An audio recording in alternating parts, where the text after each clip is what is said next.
This year in football has been nothing short of a movie. So let's recap one of the craziest years in football. When at the start of the year there was genuine shouts that Manchester United and Tottenham might get relegated from the Premier League.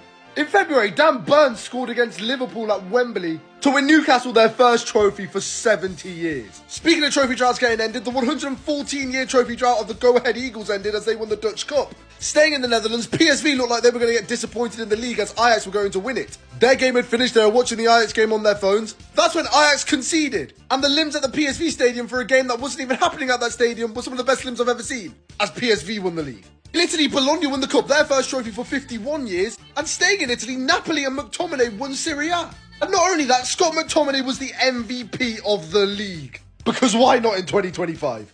And the theme of trophy droughts finishing continued as Crystal Palace won the FA Cup, their first trophy in their 150-year existence. This obviously qualified them for the Europa League, but somebody snitched on them saying that they had multi-club ownership. Despite winning their first trophy for 150 years, Palace were demoted to the Conference League, and Forest were promoted to the Europa League.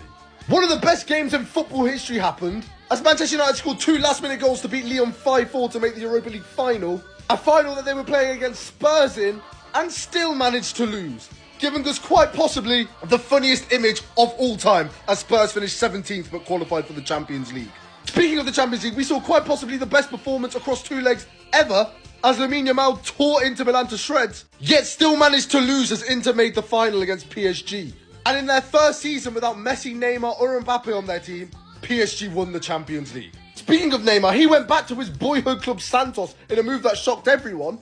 Was so bad that they almost got relegated, but then kept them up by himself. The Nations League final saw Ronaldo versus Lamine Yamal as Portugal played Spain, and despite being in his 40s, Ronaldo dunked on him and won the Nations League. All but confirming Lamine Yamal wouldn't be winning the Ballon d'Or, and instead the Ballon d'Or went to Ousmane Dembele and quite possibly the most random Ballon d'Or win of all time. Speaking of Dembele, his PSG team made the Club World Cup final as the best team on the planet by far against a Chelsea team who were not the best team on the planet by far. So some people decided to put body art on the line saying that PSG would win this final. Chelsea beat them 3-0 and Donald Trump celebrated with them. Then the transfer window opened and Liverpool, fresh off winning the league, decided to strengthen by signing Florian Wirtz for an English transfer record. A record which they broke 2 weeks later on Alexander Isak, simply because the bloke simply refused to stay at Newcastle.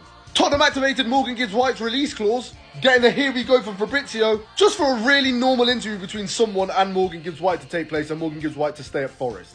But never fear for Spurs fans because they decided they were going to get Eberechi Eze, just for Arsenal to hijack it last second and Eze to go on to score a hat-trick against Spurs. A nation of about 20 people in Curacao qualified for the World Cup, a nation who couldn't play a single game at home in Haiti qualified for the World Cup, and a nation of 1.4 billion people didn't even sniff the World Cup. Salah openly told Liverpool that he wants to leave because he got benched a couple times. Someone decided to sack Nuno Espirito Santo for no reason.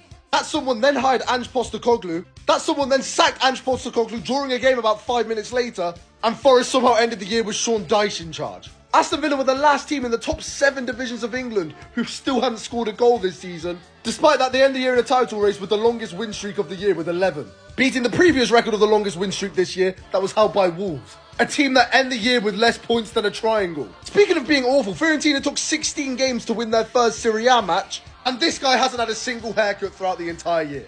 2025, what a year for football. What does 2026 have for us?